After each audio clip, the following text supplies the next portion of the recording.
Today marks my first State of the Union address to you, a constitutional duty as old as our republic itself.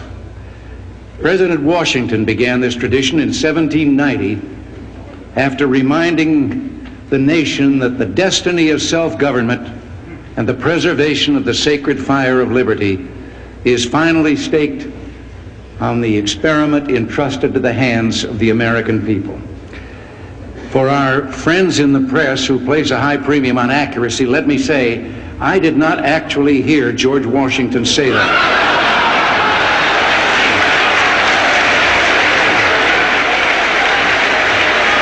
I will not make age an issue of this campaign. I am not going to exploit, for political purposes, my opponent's youth and inexperience.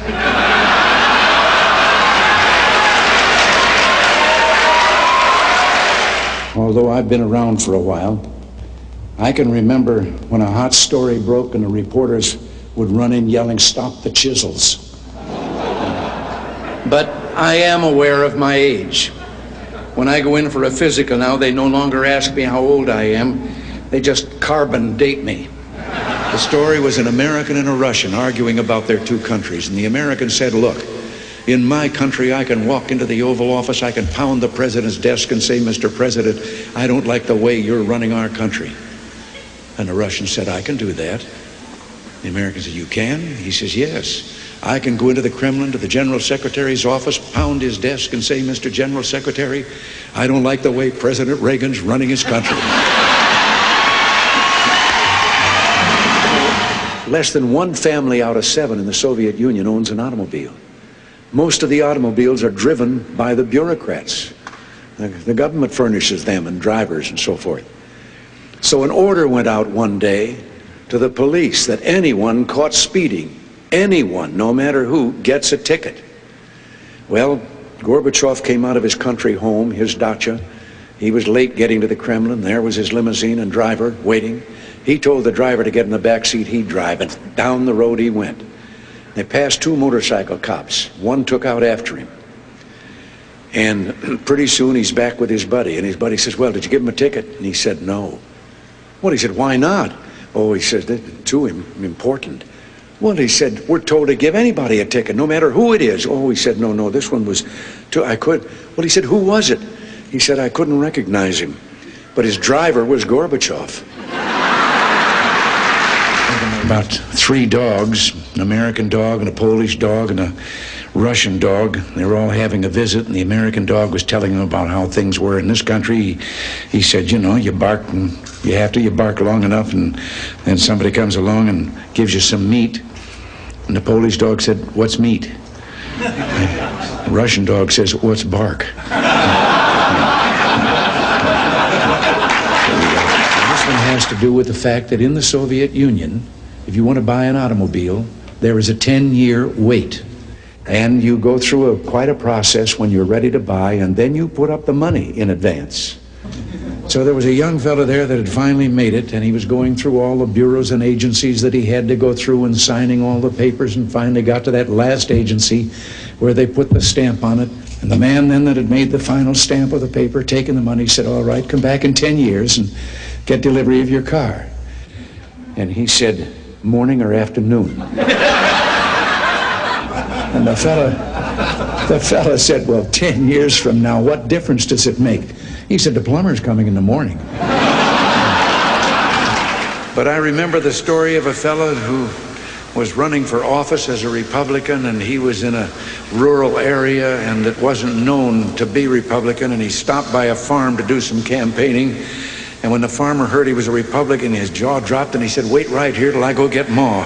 She's never seen a Republican before." So he got her, and the candidate looked around for a podium from which to give his speech, and the only thing he could find was a pile of that stuff that Bess Truman took 35 years trying to get Harry to call fertilizer. So he got up on the mound, and when they came back, he gave his speech. And at the end of it, the farmer said, "That's the first time I ever heard a Republican speech." And the candidate said, "That's the first time I've ever given a Republican speech from a Democratic platform."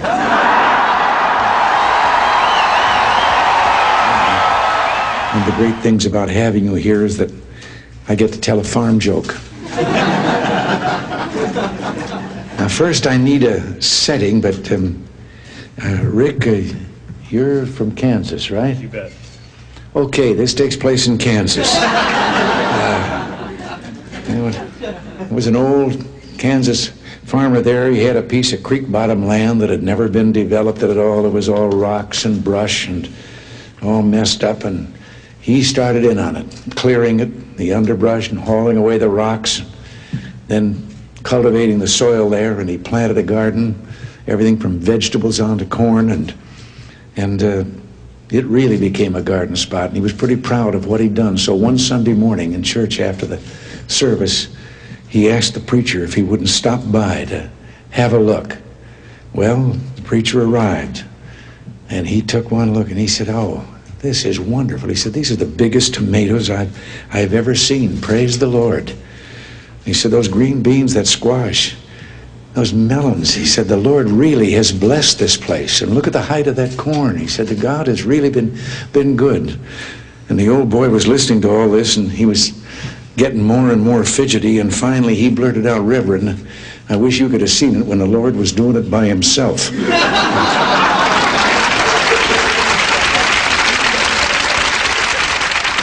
He was on the stand, and a lawyer said to him, "While you were lying there at the scene of the accident, didn't someone come up to you and ask you how you were feeling, and didn't you answer that you never felt better in your life?"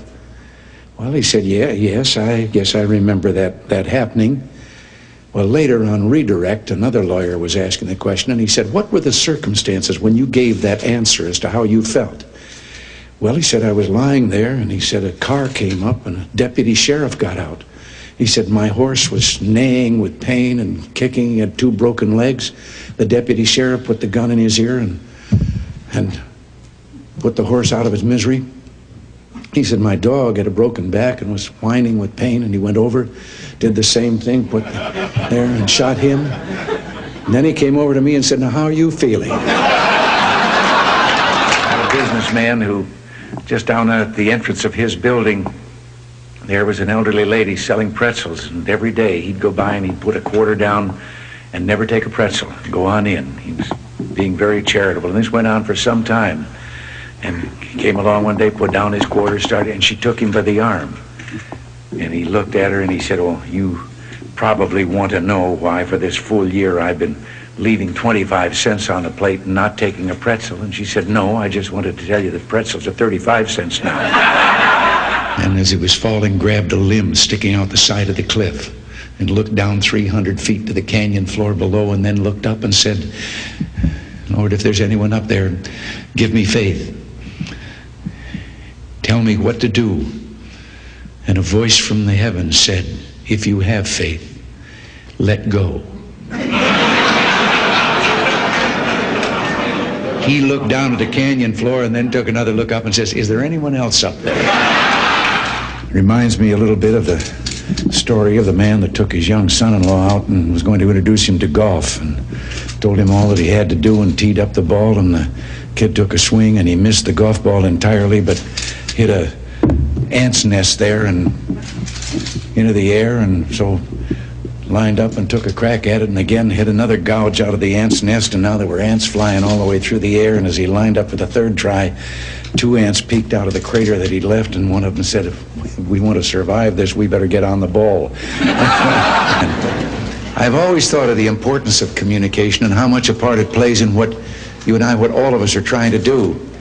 And one day, a former place kicker with the Los Angeles Rams, who later became a sports announcer, Danny Villanueva, told me about communications. He said he'd been having dinner over at the home of a young ball player with the Dodgers. The young wife was bustling about getting the dinner ready. They were talking sports, and the baby started to cry. And over her shoulder, his busy wife said to the ball player, "Change the baby." And he was a young fella, and he was embarrassed in front of Danny, and he said, "What do you mean, change the baby? I'm a ball player. That's not my line of work." And she turned around, put her hands on her hips, and she communicated. She said, "Look, Buster, you lay the diaper out like a diamond, You put second base on home plate. You put the baby's bottom on the pitcher's mound. You hook up first and third, slide home underneath, and if it starts to rain, the game ain't called. You start all over. I know it's getting late, dear, but it's not often that we have so many people who've written about us and broadcast about us all together in one room like this, and I thought you might like to say a few nice words to them.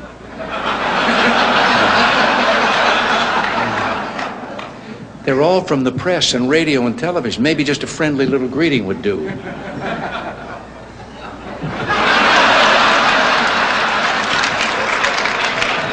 How about just a word or two, something friendly, even one kind word? I'm thinking.